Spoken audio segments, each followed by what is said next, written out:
poder empezar. La clase de hoy día es patología de tipo neonatal, ¿ya?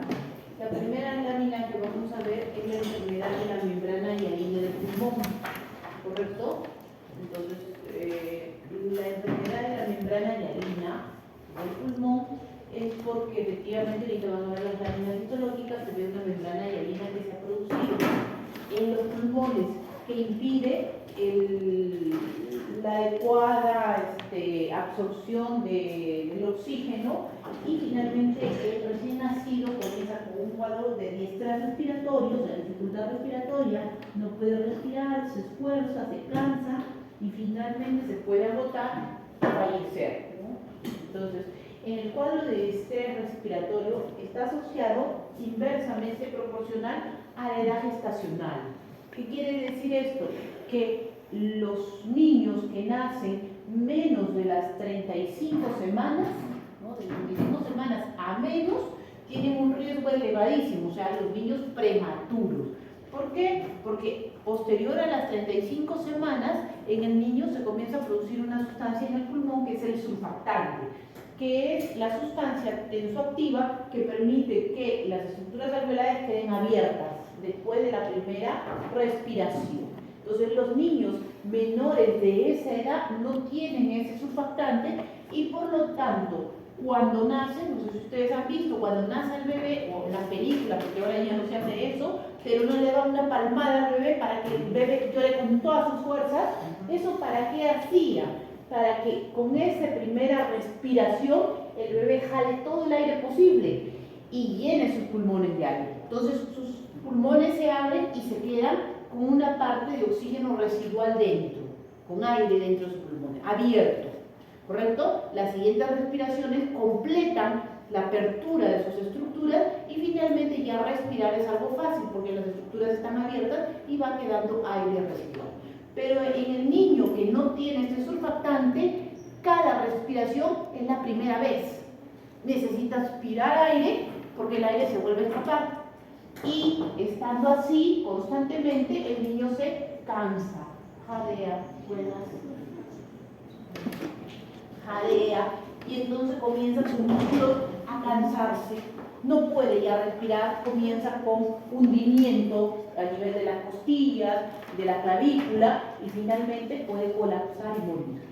¿Correcto? Entonces, por eso es que se requiere la presencia de esta sustancia. Entonces, miren aquí en este cuadrito, los recién nacidos menores de 28 semanas al menos tienen una incidencia de esta enfermedad del 80%. Entre 29 a 30 semanas, el 75% de los recién nacidos van a tener esta patología. Entre las 31 a 32 semanas va disminuyendo a 48%. Entre 33 a 36 semanas, un 15 a 30%. Y en mayores de 37 semanas, menos del 5%. Entonces, es una patología de niños prematuros. Toda causa que favorezca que un niño sea prematuro va a tener incidencia en la presencia de esta enfermedad. Por ejemplo, bueno, los prematuros que ya hemos dicho, los embarazos múltiples. Un embarazo múltiple, mellizos, trillizos, cuatrillizos, no van a llegar a términos. ¿Por qué? Porque no van a poder caber en la cavidad uterina y van a ser generalmente partos prematuros. La diabetes materna también va a generar niños macrosómicos que también van a nacer un poco prematuros, ¿no? Las personas que son sometidas a cesárea. ¿Por qué? Porque en el momento del parto natural, el niño pasa por un canal vaginal y ese canal aprieta sus pulmoncitos, el líquido que tengan, digamos, y el niño puede expandirse mejor. Un niño que nace por cesárea no pasa por este proceso, ¿no? Entonces, y también un niño que es sometido a una cesárea generalmente porque tiene algún problema, ¿no? Puede tener desprendimiento de placenta, puede tener cordón enrollado, puede tener alguna patología que hace que ese niño tenga que ser sacado rápidamente. Entonces puede ser también un niño prematuro, ¿no? O la aspiración de líquido amniótico, que es la lámina que vamos a ver al final. ¿Correcto? Entonces todo eso lleva a ¿qué? A que haya inmadurez pulmonar e inmadurez de los neumocitos tipo 2, que son los encargados de producir este surfactante. Entonces, al tener esa inmadurez, va a tener déficit del surfactante y, como hemos dicho, su pulmón va a colapsar a cada instante. Entonces, el niño va a entrar en un cuadro de hipoxia. El cuadro de hipoxia, ¿a qué va a llevar? Al daño de las células endoteliales.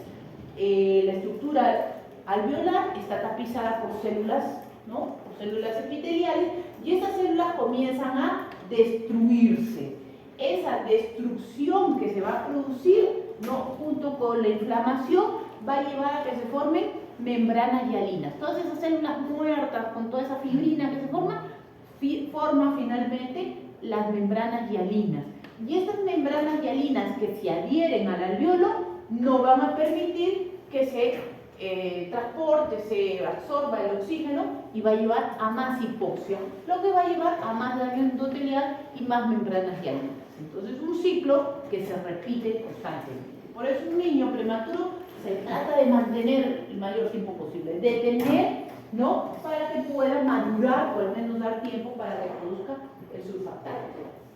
Muy bien, básicamente, un pulmón que tiene este problema, que no puede retener ese oxígeno residual dentro de su pulmón, pues será un pulmoncito inmaduro, como el que ustedes están viendo, pero que da una semejanza con un hígado. Es decir, tiene un color rojizo, no tiene esa textura que tiene un pulmón. El pulmón, cuando tiene aire, tú lo tocas y crepita, se siente las burbujitas de aire. Este pulmón no tiene esas burbujas de aire porque no mantiene el oxígeno dentro. Y si yo pongo un fragmento en un vaso de agua, este fragmento, por el peso que tiene, cae al fondo. No es como un pulmón de un niño que mantiene oxígeno dentro, tiene aire dentro. Yo lo meto en un vaso y ese pulmón flota, ¿correcto? Entonces es un pulmón que parece o asemeja a un hígado, ¿correcto?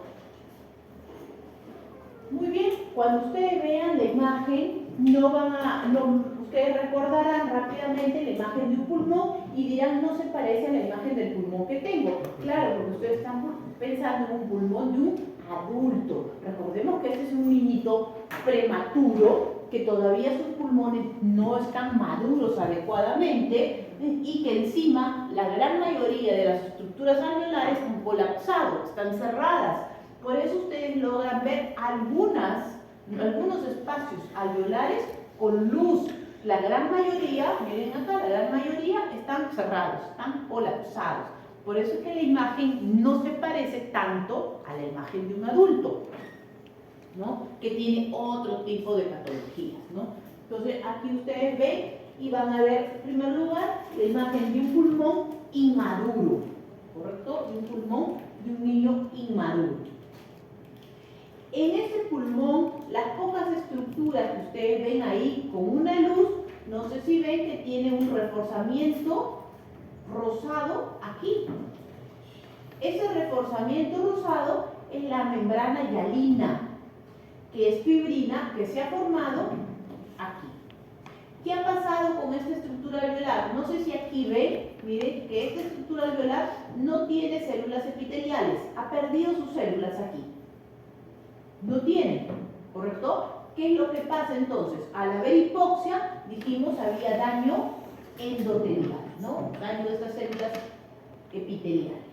Y esas células epiteliales pueden encontrarlas en la luz flotando o pueden haberse adherido con la fibrina y formado estas membranas hialinas, que son las responsables de que esta estructura, a pesar de estar abierta, no pueda permitir contacto del oxígeno y pueda ser absorbido, ¿correcto?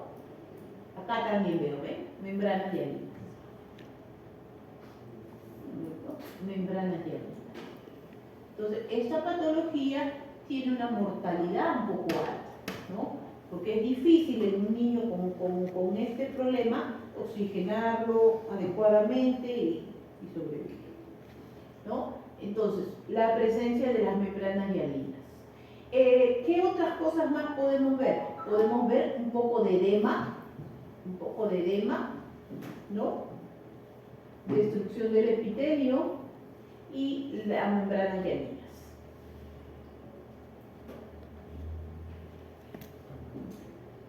¿Ok? Aquí estamos viendo un pulmón inmaduro, otra vez, una imagen en menor aumento para que vean el pulmón inmaduro. ¿Correcto? Y para poder ver las membranas hialinas tienen que acercarse un poquito más, porque si no, no las van a poder apreciar. ¿Ok?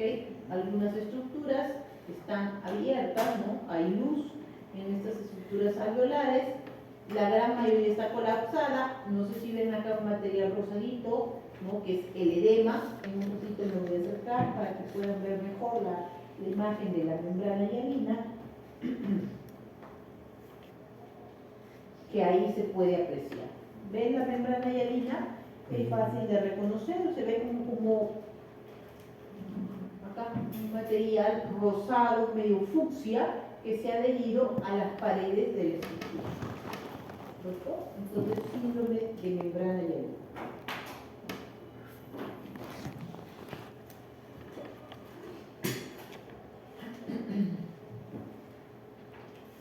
Aquí también podemos ver, miren, la membrana hialina gruesa que se forma en estos niñitos prematuros, ¿no? Membrana hialina.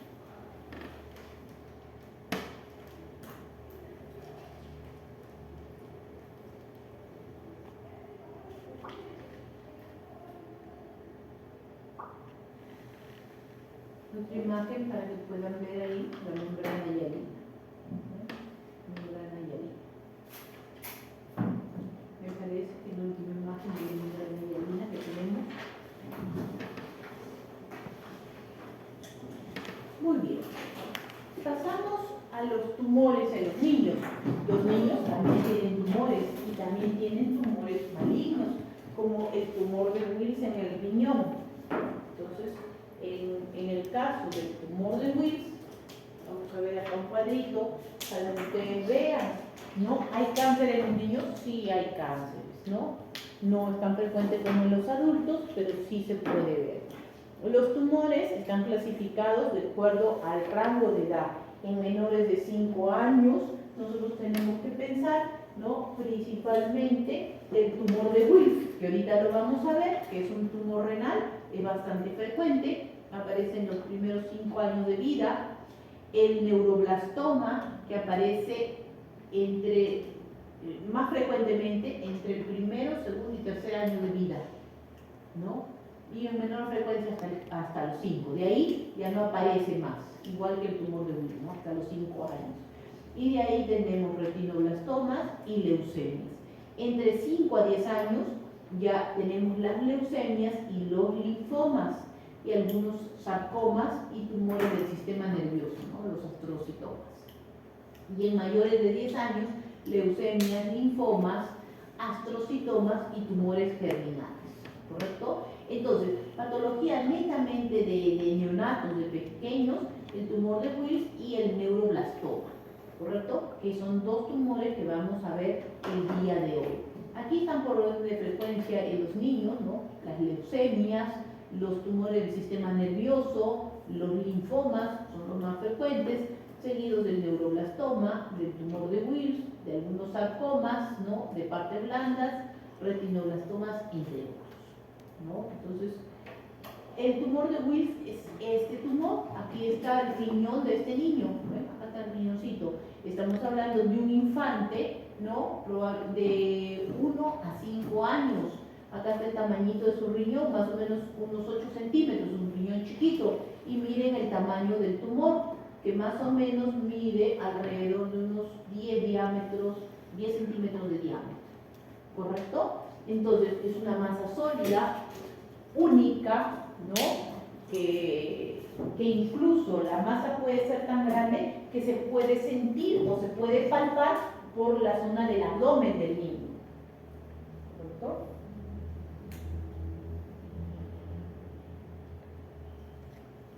Se palpa.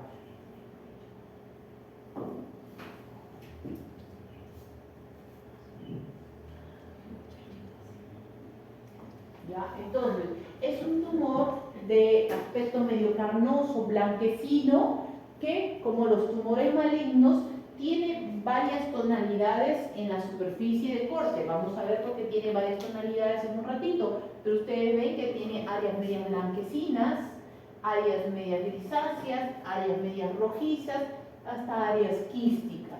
Esto denota que este tumor tiene una gran capacidad de proliferar, porque después les voy a mostrar que este tumor puede producir, ¿no?, entre sus componentes tejido óseo, tejido cartilaginoso, tejido fibroso.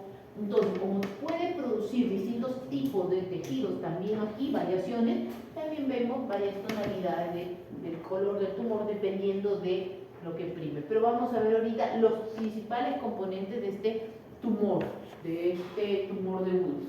Entonces ya hemos visto que es una masa única, compromete uno de los riñones, que es de un tamaño bastante grande, promedio de unos 10 centímetros, ¿no?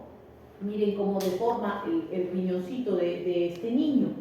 Ahora, este tumor va a tener tres componentes. Va a tener el componente blastemal, el componente epitelial y el componente mesenquimal, ¿correcto? El componente epitelial es el que más resalta para ustedes. No sé si ven aquí unas estructuras como estas, ¿qué les recuerda? Un glomérulo. No es un glomérulo de un adulto bien nítido, bien redondo, pero más o menos es un esbozo de un glomérulo, ¿correcto? Y estas estructuras que están al lado serían como túbulos mal formados. Entonces, el componente epitelial son todas estas estructuras primitivas, ¿no?, que nos recuerdan a estructura renal, glomérulos y túbulos. ¿Cierto? Ese es el componente epitelial. Primer componente. Segundo componente es el componente blastemal. Aquí no lo puedo ver porque estoy un poco lejos. Ahorita nos vamos a acercar a verlo mejor. Pero el componente blastemal es el componente primitivo del tumor que está formado por células redondas y chiquititas. Recuerden, en los tumores embrionarios, generalmente la gran mayoría de células son inmaduras, por lo tanto son pequeñitas, ¿no? Pequeñas y muy hipercromáticas. Lo van a ver en el tumor de Wills, lo van a ver en el neuroblastoma, lo van a ver en una leucemia. Todos estos tumores, como son de células primitivas, son células muy pequeñas. Entonces, el componente blastemal aquí van a ser células redondas y pequeñas. Y el tercer componente, el componente mesenquimal, está formado por estas células alargadas, ¿correcto? Entonces, tres componentes importantes. Aparte, les dije que pueden haber otras variaciones de tejido, como puede haber tejido cartilaginoso por ahí, también inmaduro, tejido óseo, tejido fibroso, entre otros. Pero estos tres componentes son los importantes, los más frecuentes. Los otros son que se pueden ver como que no se pueden ver, ¿correcto? Entonces miren ahí, ven acá nuestro componente que parece acá un glomérulo, acá las estructuras tubulares, entonces este es mi componente epitelial, ¿correcto? Y aquí sí puedo ver el componente blastemal. No sé si ven este grupo de células redondas, ¿sí?, como un remolino aquí pequeño que se ha formado estas células redondas. Este es el componente blastemal y estas células alargadas que ustedes ven aquí es el componente mesenquimal, ¿correcto?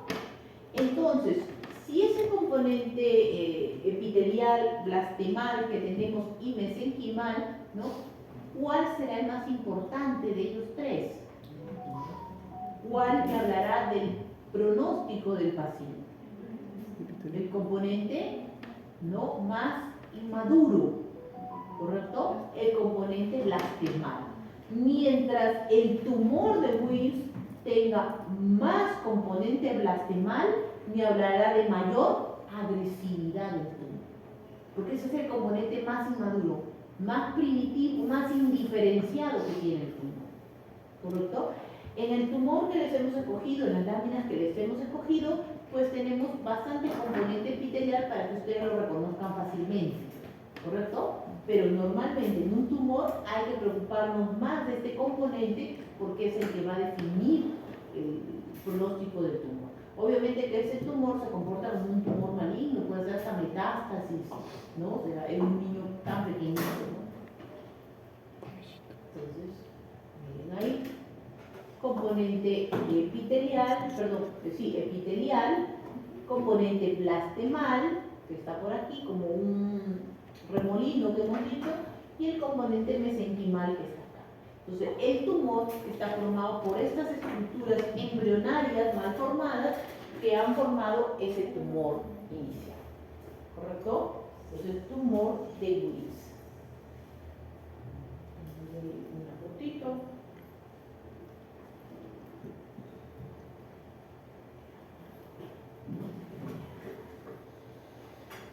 Miren ahí es un mayor aumento para que ustedes puedan ver el componente epitelial. No digo que en el componente epitelial sea exactamente como un túbulo, es un esbozo, ¿no? Una estructura medio rudimentaria que se parece, no nítida, recordemos que estamos hablando de niños pequeños, ¿no? Entonces por eso de los tumores en niños pequeños, ¿no? Tumores pediátricos y neonatales, hay que tener bastante cuidado en esos tumores, ¿no? No son tan frecuentes, pero cuando los hay que diagnosticarlos correctamente. Entonces, componente blastemal, no veo componente mesenquimal, componente blastemal.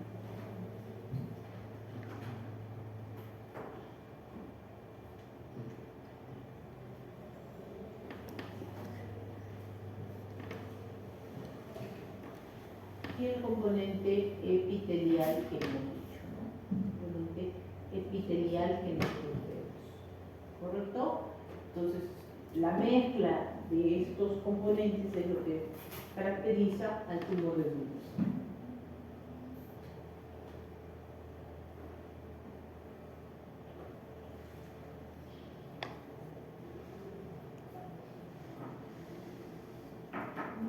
Otra imagen a mayor aumento para que ustedes puedan ver las estructuras embrionarias de este tumor, parte de las células blastemales, y aquí pueden ver las células mesenquimales.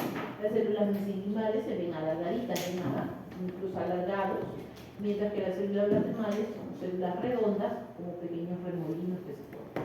Ahí tienen los tres componentes para que lo puedan ver y reconocer.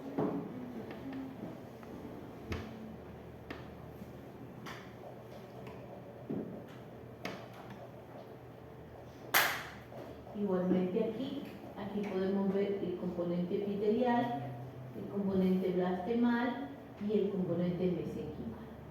¿Correcto? Entonces, es un tumor que lo van a poder reconocer fácilmente. Más que todo, guíense por la presencia de esos glomérulos mal formados, con eso se pueden ayudar y reconocer la lámina.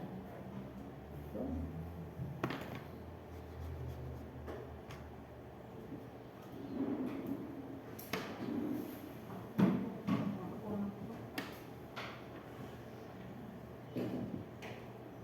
¿Qué componente es este?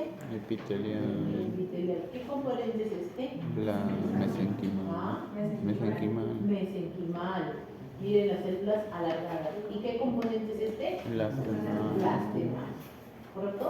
Una imagen ahí para que puedan ver los tres componentes juntos y los reconozcan fácil.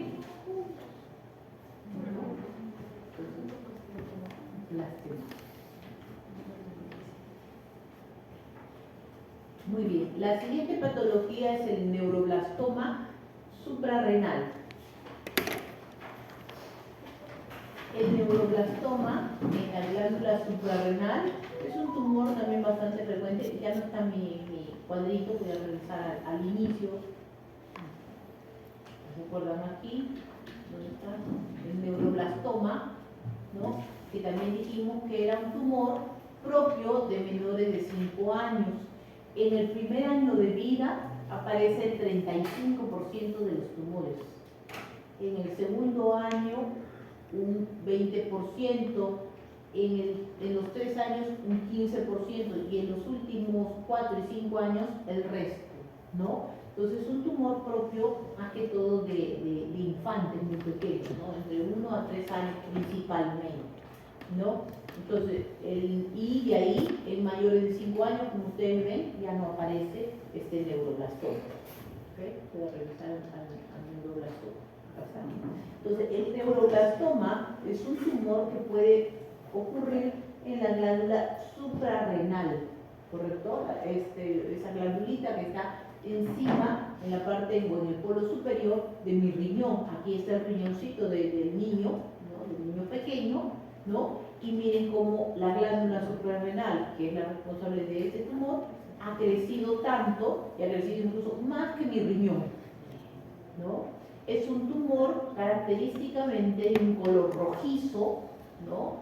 Bien delimitado, como ustedes ven aquí, ¿no? Que puede generar una protuberancia en el abdomen, es una masa visible, ¿no? En el abdomen del niñito, ¿no? Este tumor se puede originar aquí en la glándula suprarrenal y también en estructuras nerviosas, ¿no?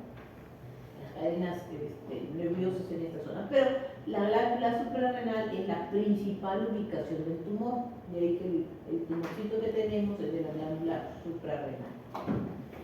Este tumor va a estar formado, el neuroblastoma, por neuroblastos, o sea, otra vez, células inmaduras, neuroblastos. Estas células inmaduras, ¿cómo se van a ver? Como células redondas, pequeñas, prácticamente no tienen citoplasma, pero el citoplasma es muy escaso, por eso ustedes no lo van a poder ver, van a ver solamente el núcleo, ¿no? Y van a formar una masa tumoral bastante grande. Aquí ustedes ven el tumor, ¿no? Que está compuesto por estas células, que ahorita nos vamos a acercar para poder verlas. Pero básicamente mi lámina se ve de un color morado intenso porque al momento de colorear, como esta célula se ve más el núcleo, no es visible su citoplasma, se va a ver bastante morado. Entonces, cuando yo me acerco y lo veo, aquí ustedes pueden ver el tumor, ¿no? Que está formado por estas células redondas y pequeñas, todas homogéneas, ¿no? Casi sin citoplasma. ¿Correcto? Entonces, los tumores primitivos siempre tienen esta característica, vuelvo a repetir, de ser células pequeñas y redondas. En este tumor, aparte de la característica de las células pequeñas y redondas, vamos a tener dos características más. Una primera es la gran cantidad de hemorragia que hay. El tumor tiene muchas áreas de hemorragia, por eso tenía un color rojizo, ¿se acuerdan? Cuando les enseñé macroscópicamente, tenía un color rojizo. Este color rojizo es por la cantidad de hemorragia, ¿no? Y de estructuras vasculares que hay en el tumor. Entonces tiene gran cantidad de hemorragia y estructuras vasculares, vasos, ¿no? Bastante congestivos y todo. Primera o segunda característica, ¿no? Miren ahí, miren cómo el tumor, aquí se ve incluso morado, azul, ¿no? Y la gran cantidad de hemorragia, que son los hematíes que se tiñen de color rojo. Por eso ustedes, toda esta zona que ven roja es la zona de hemorragia, ¿no? Los hematíes que están ahí sueltos.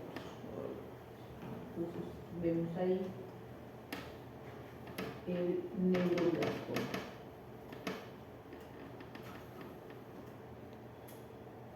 ¿Okay? Aquí podemos verlo. Muy bien, en este tumor la segunda característica que va a tener es la formación de rosetas. Es decir, estos neuroblastos primitivos malignos van a disponerse formando estructuras concéntricas, ¿no? Que en el centro van a tener un material medio hialino, medio rosado. Y esa disposición característica se llama rosetas. Aquí no veo ninguna, pero por ejemplo, bueno, aquí no salió tan nítida, pero las rosetas se pueden ver así. Las células inmaduras se disponen en forma redondeada y alrededor un material medio rosado como el que ustedes ven aquí, ¿no? Acá no lo veo muy nítido. Bueno, En el caso de esta imagen es para que ustedes puedan ver las células primitivas que les he dicho, que son células inmaduras, redondas, prácticamente sin citoplasma, muy homogéneas entre todas ellas. Estas son las células inmaduras. Y si ustedes ven una leucemia, van a ver muy parecidas las células, ¿no? Sino que obviamente va a ser en otro espacio y en otro contexto, ¿no? Pero todos estos tumores de células inmaduras se ven así, características, ¿no? Entonces, neuroblastoma.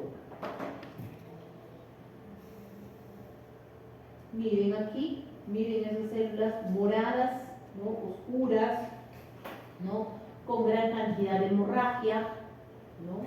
Característico de este tumor, ¿no? Entonces, la hemorragia es una característica importante en el tumor. Neuroblastoma.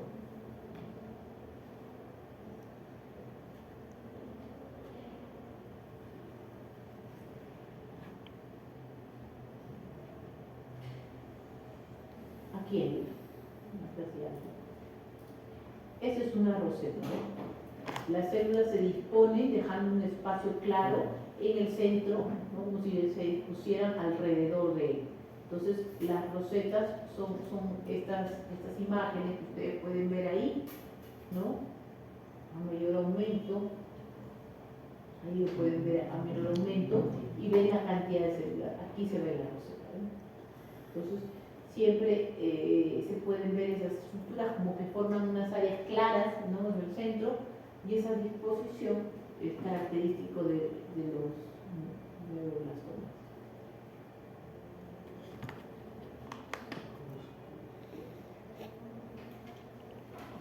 La siguiente lámina es una lámina de una hemorragia intraventricular cerebral. Otra vez hablamos de un niño prematuro. Los niños prematuros tienen una gran incidencia en poder hacer hemorragias intraventriculares. Este es el cerebrito de un niño prematuro.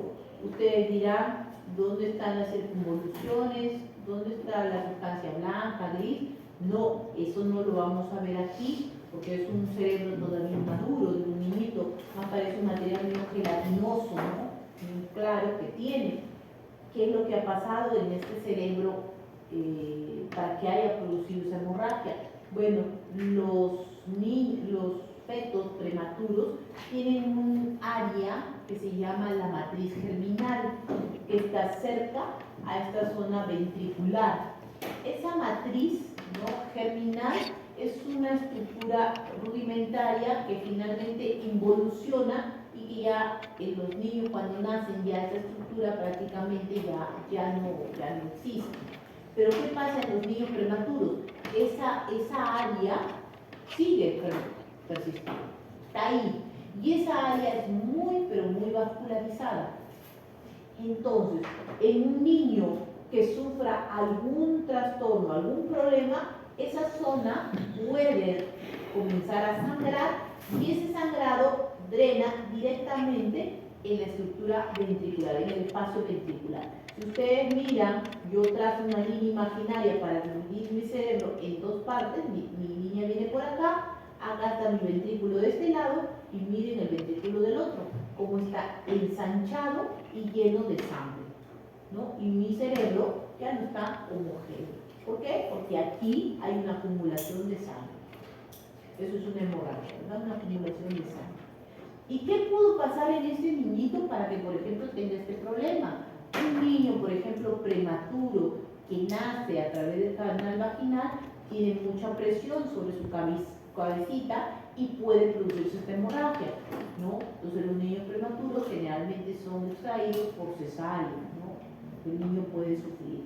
¿Qué más? Antiguamente, por ejemplo, algunos niñitos, antiguamente, porque ya no se utilizaba, eran extraídos con forceps.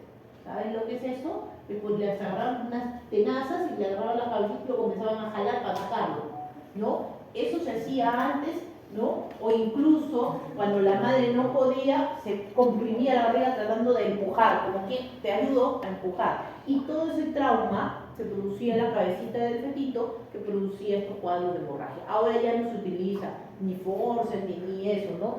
Se prefiere sacarlo por cesárea al fetito, ¿no? Al niñito prematuro, para que no sufra, ¿no? Si el niñito también se asfixia, por ejemplo, se queda atrapado, no puede salir, también puede producirse en ese cuadro de hipoxia ruptura de esta estructura y una hemorragia. Entonces, la hemorragia se va a producir ¿cuándo? En los primeros días del recién nacido, entre el primero, segundo y tercer día del recién nacido prematuro. ¿Este recién nacido tendrá algún síntoma? No, generalmente no tienen síntomas, ¿no? Pero ya uno sabe que un niñito con estas características pues, puede haber tenido esto y hay que evaluarlo, hay que ver, ¿correcto? Entonces, en la lámina que ustedes van a ver parte del tejido cerebral. Otra vez es un tejido cerebral inmaduro, no es un tejido cerebral de un adulto, como el que ustedes han visto. ¿Verificaste? Todavía no. Sí. Hasta las 6:30. Ya, gracias. ¿Ya? Entonces, es un cerebro de un niñito inmaduro y en la cavidad ventricular, que viene a ser esta estructura, ustedes van a ver el hematoma, ¿no? La sangre ahí con la cantidad de hematíes. ¿Correcto? Entonces la imagen es muy sencilla. Ustedes simplemente van a ver la sangre ahí acumulada en el espacio intraventricular. No van a ver más, ¿no? Esta es la lámina más fácil, creo, de todas, ¿no? Que vean esa imagen y vean, ¿no? Pero lo importante es saber por qué se produce en estos niñitos pues esta hemorragia, ¿no? Porque ellos son más propensos que un niño, por ejemplo, que ha llegado a término. Un niño que ha llegado a término generalmente no tiene ese tipo de hemorragia, ¿no? No sé qué hubiera pasado con él, ¿no? Pero un niño prematuro, como ustedes ven, tiene muchos, pero muchos riesgos, ¿no? Ya vieron, tiene síndrome de estrés respiratorio, tiene hemorragia intraventricular, tiene problemas metabólicos, ¿no? Tiene una serie de trastornos que va a tener y que condicionan ya una calidad de vida distinta, ¿no? Si hubiera sido a un niño a término. Entonces, aquí ven ustedes el hematoma, acá es parte del tejido cerebral de este niñito prematuro, ¿no? Y el hematoma, que es lo que ustedes van a centrar su vista, porque va a ser una masa llena de hematíes. Todas estas células son hematíes que están ahí acumulados, ¿no? En el hematoma, ¿no? En este caso, este fetito falleció, ¿no? Y por eso es que tenemos las láminas ahí para que ustedes vean el hematoma en su cerebro, ¿no? Entonces, niños prematuros. Otra imagen para que puedan ver ahí, ¿no? El hematoma en un espacio. Este es el espacio intraventricular, por eso ustedes ven un espacio claro alrededor del hematoma, ¿correcto? Esta colección de sangre que se ha acumulado aquí. Hemorragia intraventricular. Siguiente patología, riñón poliquístico. El riñón poliquístico del niño, ¿no? O el riñón en esponja, también llamado riñón en esponja, es una patología incompatible con la vida. Este niñito, ¿no?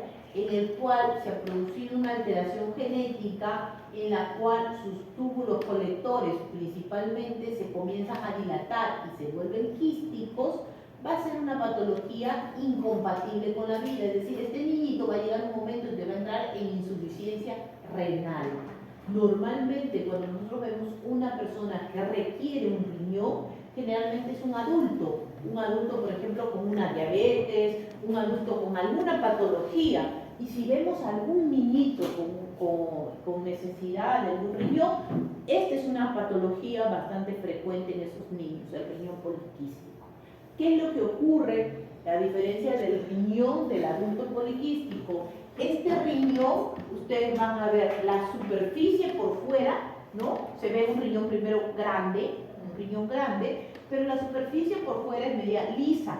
En cambio, en el riñón poliquístico del adulto, los quistes se ven en la superficie del quiste en el adulto, ¿no? Y también tiene características totalmente distintas, que ya las van a ver cuando vean patología de adultos.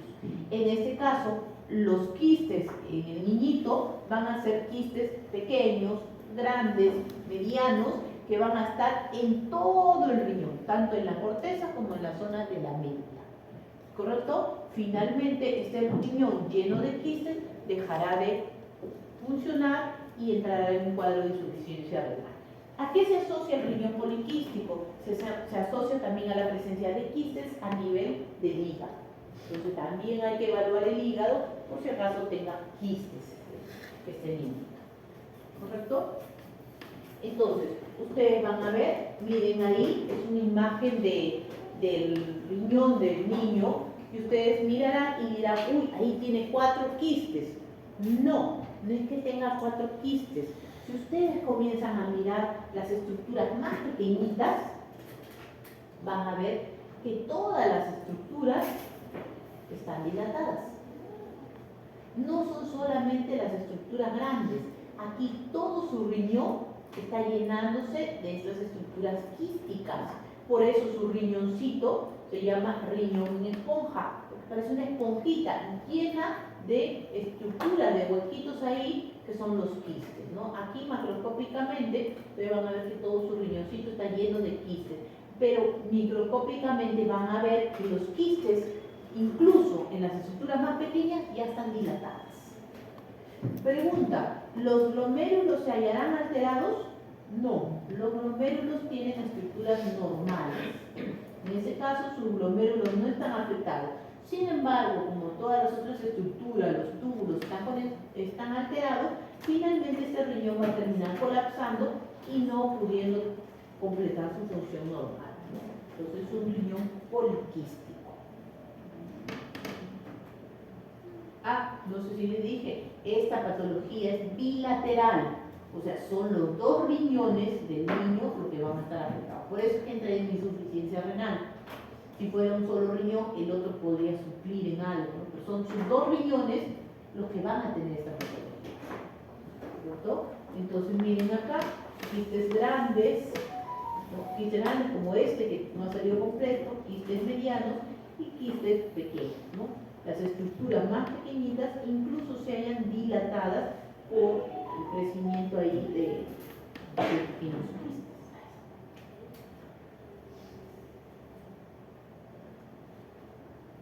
Acá también los podemos ver, ¿eh? Quistes grandes, quistes medianos y quistes pequeños, ¿correcto? Por eso se llama riñón poliquístico. Aquí la parte de los túbulos es la afectada, la alterada debido a esta alteración genética que ellos tienen, ¿no? Es un gen el que condiciona esta patología. Sí, política.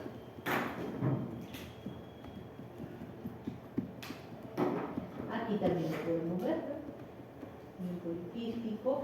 Y miren, las células, ¿no?, que cubren estas estructuras tubulares son células de tipo cúbicas, pero a medida que el quiste se hace grande, estas células se pueden volver más planas, ¿no? No es que se convierta en un epitelio plano, sino que las células cúbicas, al tener mayor presión de líquidos que se acumulan acá, ¿no?, se vuelve más planita, ¿no? Pero miren, las estructuras pequeñas también son pequeños quistes, ¿no? No hay una estructura sana en su riñón, todas están dilatadas, todas son quísticas. ¿Okay? Otra estructura quística aquí para que puedan ver, y se ha tomado un mayor aumento para que vean las células que se convierten en ellas aplanadas en los quistes más grandes y las células no que son cúbicas en los quistes más pequeños.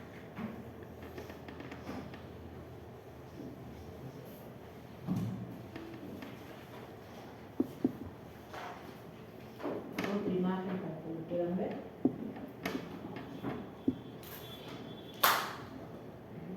El quiste grande, ¿no?, y las estructuras más pequeñas. Riñón poliquístico. Creo que es la última imagen del riñón poliquístico. Sí. Y pasamos a la patología que es la aspiración del líquido amniótico. En la aspiración del líquido amniótico vamos a hablar de una patología ya de efectos a término. La gran mayoría de patologías que hemos mencionado son patologías de niños prematuros, ¿no? Esta aspiración de líquido amniótico es de niños a término. ¿Qué es lo que ha ocurrido en la aspiración de líquido amniótico? Ha llegado un niño maduro, ¿no?, al momento del parto, y en el momento del parto, por alguna causa, ese niño no puede respirar adecuadamente, se está asfixiando, está entrando en hipoxia. Recordemos que a través de la placenta, ¿no?, pasa también oxígeno al feto. Pero ¿qué es lo que pasa? El feto ha quedado retenido. ¿Cuáles podrían ser ejemplos de que el feto no pueda nacer? Tiene cordón umbilical, ¿no? ¿Cómo se dice? Enredado en su cuellito y no puede nacer, se está asfixiando. Puede tener placenta previa, puede estar la placenta y el fetito no puede nacer porque le impide. Puede estar en una posición que no sea la adecuada, puede estar en podálico y queda atrapado. No sale una piernita, no sale la otra piernita, ¿no? Porque los podálicos no deben nacer por un parto normal, los podálicos nacen en cesárea. Pueden haber muchas causas que generen que este fetito quede asfixiándose ahí. Cuando un fetito se asfixia, ¿qué es lo que ocurre? ¿No? El fetito comienza a, en primer lugar, una persona que se está asfixiando, ¿qué ocurre? Se relajan los esfínteres. Entonces, el fetito dentro de la cavidad uterina relaja esfínteres y comienza a salir la primera deposición que se llama meconio.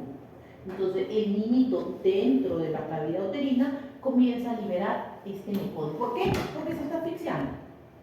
¿Correcto?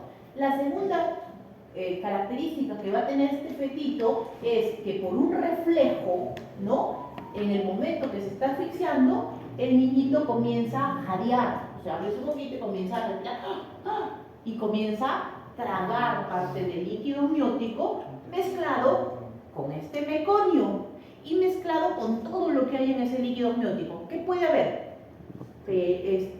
Lanugo, o sea, pelito que se haya perdido, se haya salido. Puede haber sebo, grasita de su piel que ha quedado ahí. Recuerden que está 9 meses en ese líquido, ¿no? Puede haber varias cosas, moco, que puede estar también mezclado en ese líquido, con todo ese meconio, con todo ese líquido. Entonces el niñito comienza a respirar, a tragar y a jadear y a respirar ese líquido mezclado con todo eso. Por eso se llama aspiración de líquido. Ese material ingresa a su pulmoncito del niño, al pulmoncito, y ese meconio y ese material se pega como un chicle. ¿Dónde? En los bronquios. Y hace como un tapón, pega ahí y no sale. Entonces, ¿de qué dependerá que haya mayor cantidad de meconio o menor? Dependerá de cuánto se asfixie ese recién nacido. Hay niños que apenas se tiñe un poquito el líquido amniótico de un color medio verdecito, porque el meconio es verdecito, y no se produce mucha patología, apenas algunas estructuras se tapan. Y hay otros que se asfixian completamente en ese momento, sale mucha cantidad de meconio y el líquido amniótico se ve como sopa de alberja, así se llama el término, un material ahí verdoso mezclado con todo. Entonces, ese niñito que ha respirado ese material se ha metido a sus bronquios y nace el niño medio asfixiado, ¿no? Puede respirar en los primeros momentos, pero después, conforme pasan las horas, el niño comienza a tener dificultad respiratoria. ¿Por qué? Porque el meconio se ha adherido a los bronquios y algunas partes de su pulmón no se han expandido, no ha quedado una atelectasia y partes están taponadas. ¿Cómo le sacamos ese meconio? ¿Cómo le sacamos ese líquido al niño? No hay forma. Pueden hacer hasta una neumonitis química por ese meconio que ha quedado ahí. ¿Me entienden? Entonces, posteriormente, poco a poco, irá abriéndose cuando el niño supere esto, pero algunos pueden fallecer por eso. Entonces, ustedes van a ver otra vez un pulmón inmaduro, ¿no? Recordemos que es a término, pero no es un adulto, no es un pulmón que todavía no está del todo adecuado, y aquí si bien las estructuras alveolares están colapsadas porque no han abierto, su principal interés, visión, va a ser en buscar las estructuras bronquiales, ¿no? Donde ustedes van a encontrar que dentro de eso hay material metido. ¿Qué material? No sabemos, puede ser pelo, puede ser sebo, puede ser grasa, puede ser distintas características que han quedado ahí. Entonces vamos a acercarnos y miren aquí una estructura bronquial y en su interior, miren, hay material ahí metido. ¿Correcto? Entonces aquí podemos ver, miren cómo el bronquio, ¿no?, está lleno de material. Ese material es todo lo que les he dicho, que ha estado en ese líquido amniótico por 9 meses ahí metido, ¿no?, junto con todo el material que el niño haya liberado, ¿no? Entonces, por eso, el momento del nacimiento es fundamental. En cualquier momento el niño puede tener algún problema y este problema puede repercutir en toda su vida, ¿no? Porque el niño, si se asfixia, si el niño tiene daño cerebral, queda así para siempre, no hay otra cosa que hacer. Entonces, el momento del nacimiento es un punto muy importante en estos niños, ¿no? Miren ahí, la imagen no es tan nítida, que acá se puede ver la estructura bronquial, y dentro ustedes van a ver el material que hemos mencionado, ¿no? Todo ese material que está metido ahí, ¿no?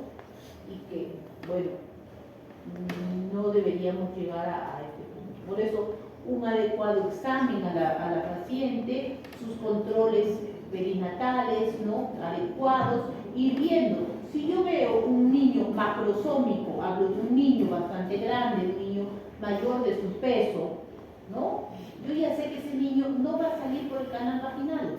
No hay forma de que un niño así pueda nacer por el canal vaginal, entonces tengo que programar una cesárea previa, ¿no?